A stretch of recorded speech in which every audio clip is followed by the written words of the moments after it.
Jangan pernah menganggap bahwasanya orang yang hari ini pintunya rezeki itu banyak daripada kita, berarti lebih disayang dari kita oleh Allah. Tidak. Karena beda antara konsep cintanya Allah dengan konsep cintanya makhluk. Ketika kita sudah sepakat bahwasanya konsep cintanya Allah itu beda dengan konsep cintanya makhluk, mari kita perhatikan bagaimana konsep cintanya Allah ketika Allah itu mencintai seorang hamba. Karena kalau tidak kita fahami ini, kita akan kaget.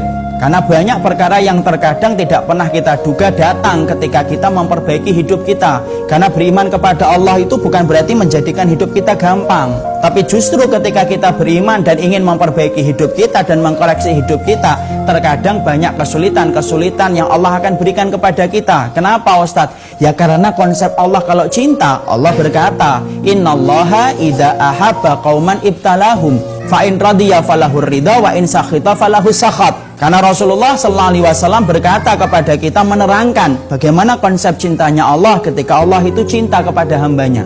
Allah itu apabila telah cinta kepada salah satu di antara makhluknya, ibtalahum, Allah itu akan mengujinya.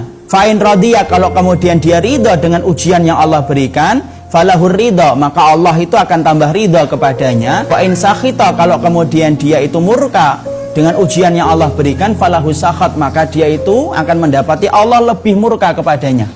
Semakin kita beriman kepada Allah dan semakin kita dicintai oleh Allah karena iman yang kita miliki, ingat, sesungguhnya Allah itu akan menyulitkan kita dengan berbagai macam ujian. Kenapa Allah akan menyulitkan kita dan memberikan kita ujian ketika kita beriman?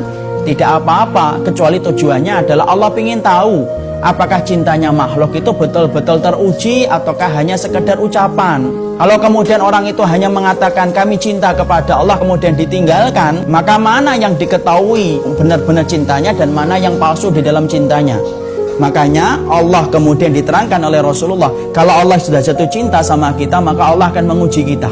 Kadang kita dulu ketika belum banyak mengetahui ilmu, kadang-kadang hidup kita gampang. Kenapa? Karena menurut kita semuanya boleh. Tapi setelah kita belajar, akhirnya apa?